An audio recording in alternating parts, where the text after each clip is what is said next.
go have a good day today. Have some fun. Hey everyone, today I'm going to be going over the iRacing latest AI build.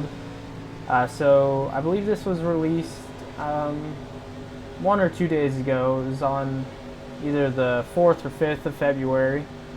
So it's iRacing AI at Daytona and Talladega. I don't know for sure if they offer this in different cars, but I'm going to be doing it in the Cup car.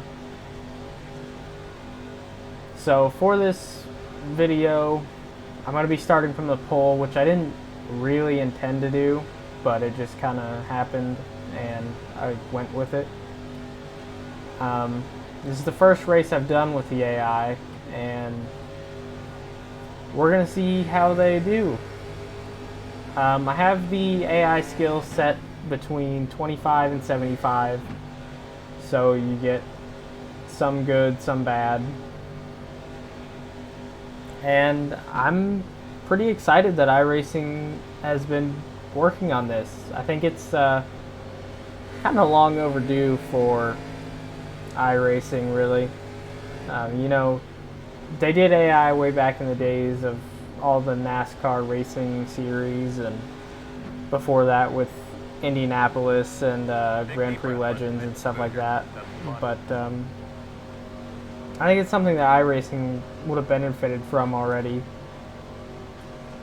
So we're getting ready to go green right here. So I don't know if the AI will go, you know, some drivers go before those green lights and some go on the green lights. I don't know if they will go before those green lights. So if you're the leader and you take off, not really sure what they would do. So I didn't want to just run out front the entire time, so immediately I get out, clear myself on the lead, and immediately go straight to the top. Just gonna kind of see how they do and what kind of stuff they do. Already 3 wide, turn 3 on the first lap, and you can see I'm kind of falling back a little bit, so they do have some speed to them. And they definitely know how to run their own line, you know, they're not running into you like you're not even there.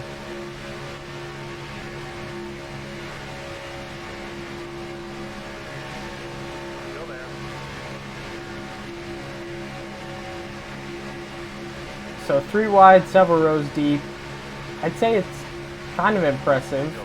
I think it's good that they can run around each other enough to run 3 wide so far back.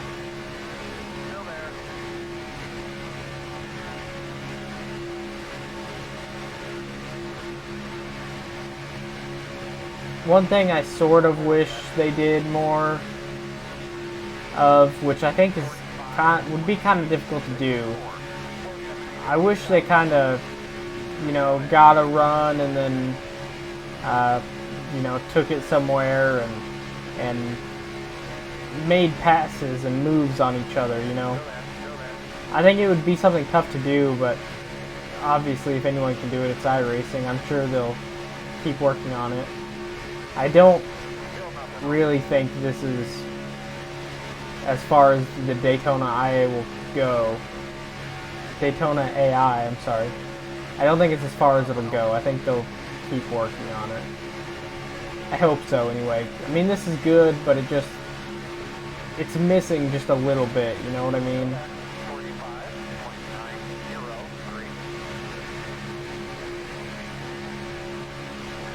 I just wish they got kind of aggressive with their moves and actually tried stuff, and maybe something didn't work, and then they drop back, and then maybe someone else tries something, and then they drop back, and kind of how plate racing is, but here it just seems like they kind of want to stay single file.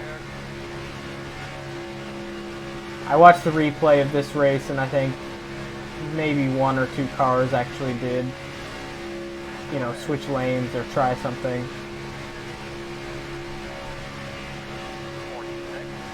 I'm also not sure if they will you know, throughout the race get more aggressive, or, you know, in the beginning stages of the race, if they'll take it easy, and then towards the end they'll get more aggressive and try harder.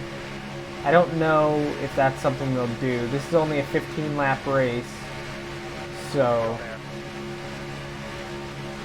maybe in a 200-lap race they aren't so aggressive. Maybe they want to run just single file and not free abreast at the beginning. I think that would be kind of neat if they do something like that.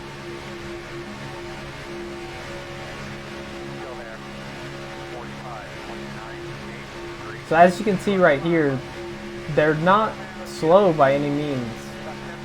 They definitely know what drafting is. I mean, they'll go right up to your rear bumper. I haven't seen them do any kind of bump drafting things, which, you know, you don't see it as much as you used to, I don't feel like, but I haven't seen them do it at all, so I don't know if that's something that would be good or not. But they still will suck right up to your rear bumper, and you do see the runs, you know, maybe the middle groove or the high groove gets a good run down a straightaway, but it's just not enough to, it's not as much as it should be where I feel like a line can really make something happen.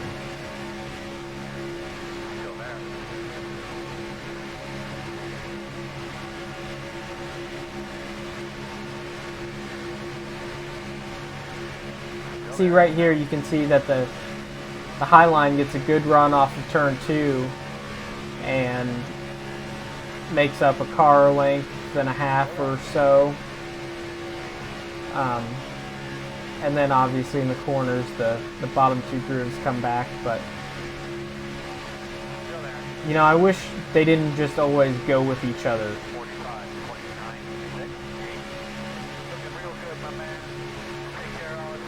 So I also set this right around sunset time, so you can kind of watch as the sun goes down and the lights come on.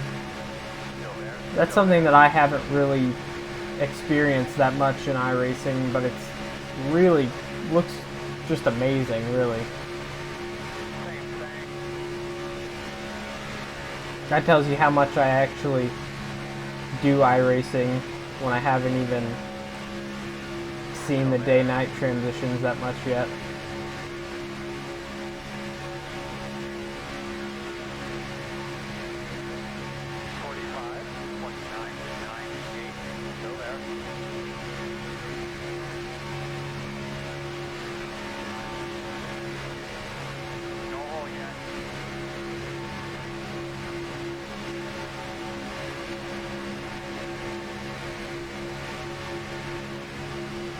So one thing I wanted to try, I probably won't do a video on it, but one thing I sort of wanted to try was just starting at the back of the field and trying to make my way through the pack, but I don't really think it'll work out, at least not yet. I don't think there's enough opportunities for the lines to, you know, for a guy to go from the high side to the low side, or because a certain line is moving at a certain time. I don't think there's much opportunity for that, so as long as you race with the AI, I'd say if you start in the back, you'd probably finish towards the rear.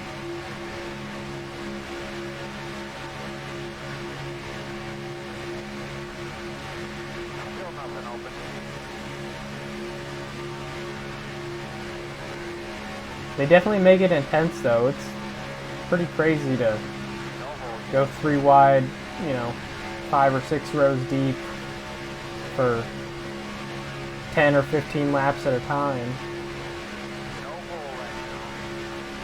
I mean, who knows how long this would go on if you actually did a full-length Daytona 500 race.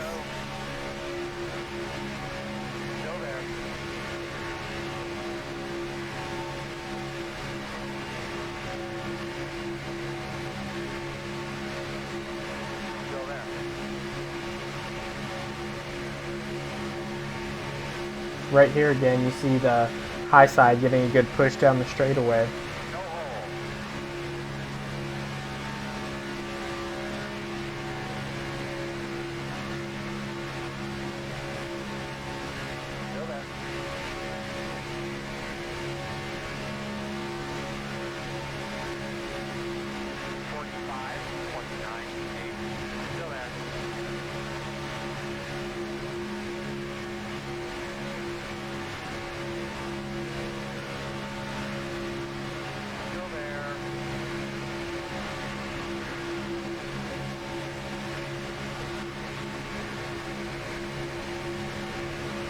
So last few laps I've been able to get a pretty good run down the straightaways. Right there I think about crossing down in front of that guy, but he just barely had his nose still in there.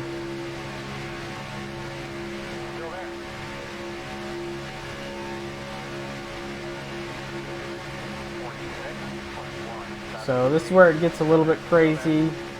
Little bump draft right there. Right there it seemed like the AI driver kind of came up on me, and now we've got the big one. Clear high. Caution. Caution. Pit road is closed. Under yellow, Come around to 37. and they seem to do pretty well under yellow too. Lining up behind the 19. You're going to be lining up behind the 19. Alright, so we're going to have to So all those cars right there are waiting for me to pass. You're going to have to come around to 22, come around at 1. You're going to have to come around to 36. But the lead drivers, the ones that were ahead of me, will just go and meet the pace car. Coming around at 55. Coming around at 8. You'll be starting behind at 4. 2 more laps. 2 more hard ones, man.